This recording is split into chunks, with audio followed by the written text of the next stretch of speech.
Our luck's held out so far, so it stands to reason that Vincent can't be anywhere in the vicinity. No, I get where you're coming from. What you're saying is, A, Vincent hasn't come back, and 2, tacos. I'll even bet you a raccoon.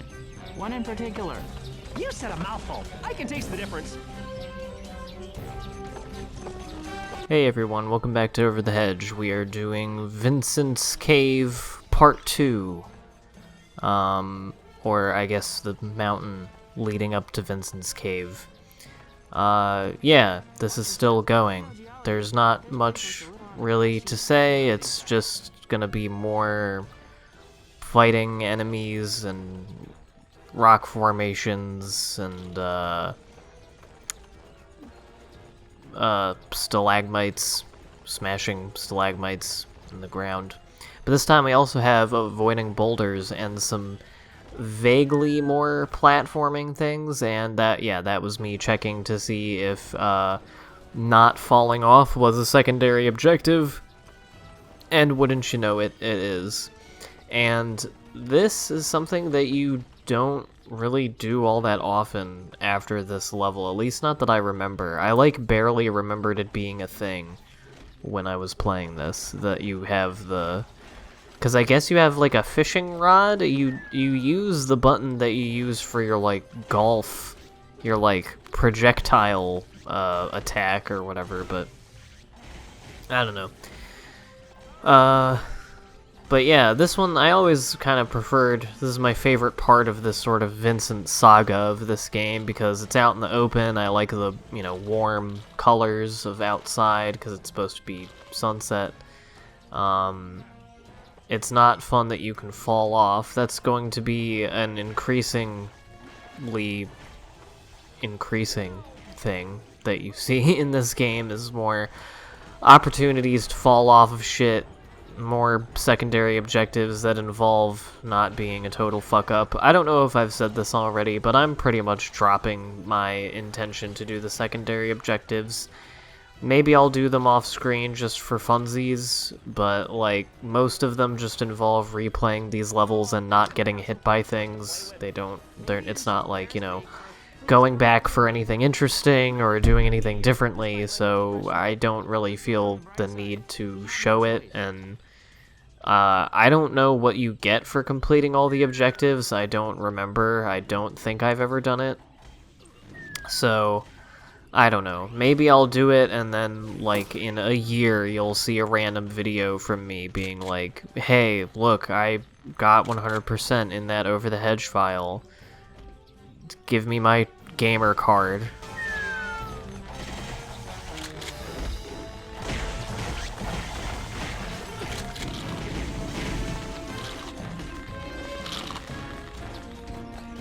So, also, another thing that I should have mentioned 2 videos ago, I should have mentioned it in the last video of this, was that video, part 6 of Over the Hedge, was the 200th video that I uploaded on this channel. Except not, because there are at least 2 videos that I've uploaded that I've deleted because they were polls that don't, have already, happened and the choice has been made. Yeah, I kind of already talked about it in the Spyro LP before I got to 200, but, it's neat. I'm not going to do anything for it. I mean, if I was going to, I kind of already missed the boat, because I feel like it's kind of pointless to do a number video special when the special is not that video. So, maybe I'll do something for 500, but 200 isn't an overly significant number. I'm just mostly because we're at just about a year that I've been putting videos on this channel, for me it's kind of a mark of, how well I've been keeping up to date, that it's 200 videos out of, 375 or 380 days or whatever that I've been... Or probably more 375, 370 that I've been putting videos on this channel. And I mean, that's not too bad. If I were to do 5 days of every week, that would mean that 2 days were left out a week. That's 52 days, so it's 104 days, so that would leave me with about 260 days. So, you know, if in the next year, from July of this year to July of next year, I can manage to, if not make 5 every week consistently, you know, even it out that way,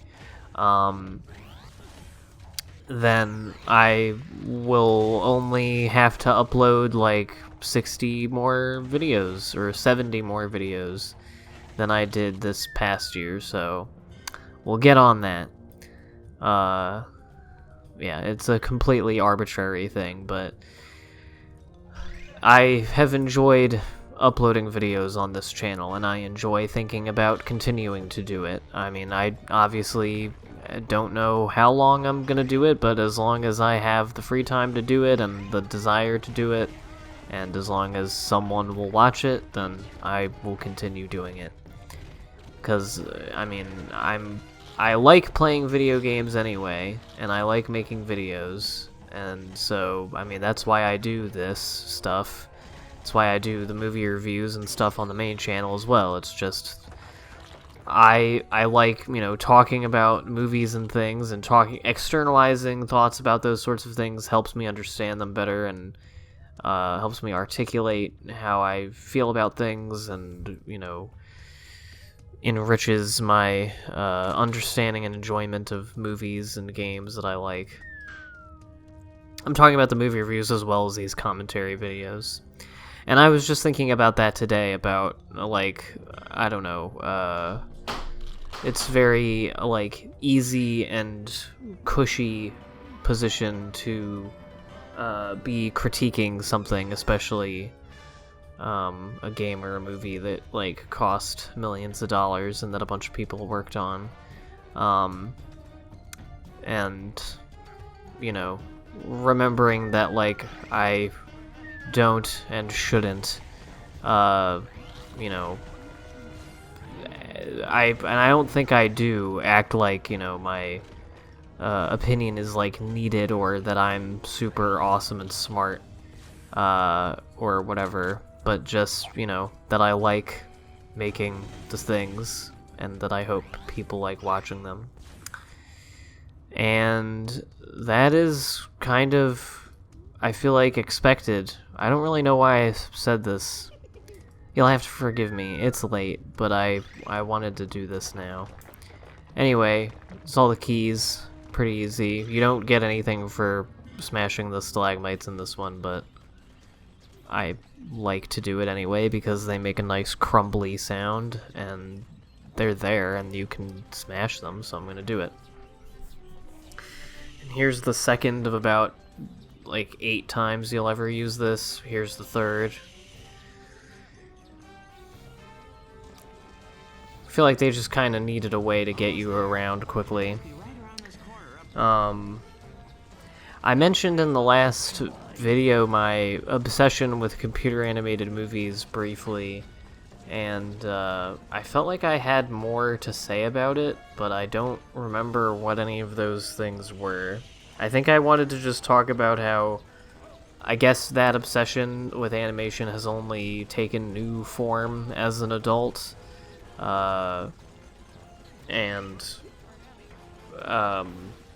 I guess it's a little bit lesser, because all I really do is, like, watch and think about both, you know, reevaluating older animated movies that I watched as a kid, and going out of my way to seek out a lot of, like, foreign and experimental and more adult-oriented animation.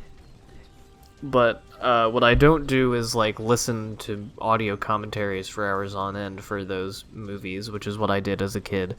And that's kind of how I got suckered into movie shit in general, was, you know, listening to the audio commentary for, like, open season.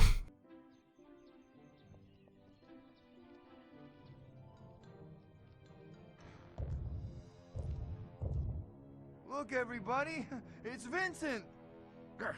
Must eat annoying raccoon. Let's compromise. Eat this rock. Run away! Ah! Ah! So yeah, Vincent's there. This is a fairly easy boss fight. He doesn't do much, and all you gotta do is just whack him in the face a million times. If you can do something else to hurt him more quickly, I don't know what it is, and I don't care. This works fine. Come here, you big lug.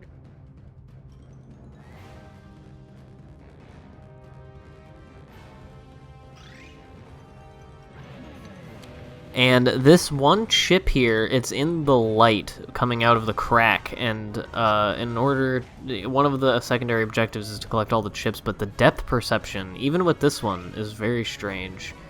And you can get just absolutely loaded on fucking cookies and chips here. It's amazing.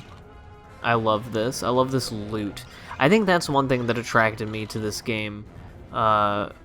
And the movie when I was a kid was like just the idea of hoarding all this like food and shit. I liked watching all of the shit pile up in the woods in the overworld, like your log filling up and you know, the popcorn machine and the laptop and the DVD player and the TV and all that shit. I think they do a game console later. I just thought it was cool, and I want more games like that. If anyone wants to recommend me games where you have like a hub world that you like collect stuff as you go on. I mean, I guess with that vague of a term, it's not as it's a little bit different, because like Mario Galaxy 2 has, you know, eventually all the like Lumas and other space fuckers that you meet in the game are all on your face ship. Doesn't that look like it's up on the ledge, though, a little bit? Like, it's very strange how, like, I couldn't tell where this thing is. And I was only really concerned about the chip. Like, Vincent is not posing much of a threat at all. But there we go, got all the chips. Once again, I question why Vincent needed to be, or was, capped by the exterminator. And yeah, this is how you defeat a bear. You pin him into the wall of his cave until he clips through it, and then you just start smacking him in the face with your hockey stick. I think I don't know. I thought that chip, the health chips don't add to your chip total. Crucial information. That's an over the hedge pro tip from Gamer Tim, which is what I'm gonna rename this channel now.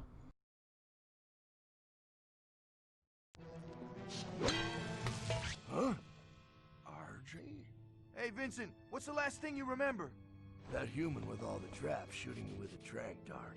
And you, destroying all my stuff. Twice. Let's get back to the last thing you remember. You were brainwashed into wanting to attack us thanks to this. Well, actually, I still want to attack you. But not as much, right? Look, Vincent, we have a common enemy. RJ? The other... See, I don't really... This is why I don't get it. Like, he still wanted to attack them, as he said. And at the end of the day, the only reason that he joins is because they both hate the exterminator because he shaved him. So, like, it could have just been Vincent. Like, they could just be going after Vincent without him having the head. But then, I guess it wouldn't make as much sense to have all the regular enemies, and they probably didn't want to make specific enemies for the game, or for that level, or whatever. I don't know. It just seems like a weird, unnecessary complication. They're just yucky and stupid. Oh, now come on. They won't always be yucky, dear. Well, you'll meet the right fellow, and that'll be that. The stupidity will bother you less and less with time. Ew, no way. Oh, you'll see. I love jumping on the characters' heads. It's great. But yeah, look at all this shit. Look at all my shit. Also, not so much right now because it's nighttime, and so the cool music isn't playing for the woods, but I really like the normal woods music. It sounds like something from The Sims.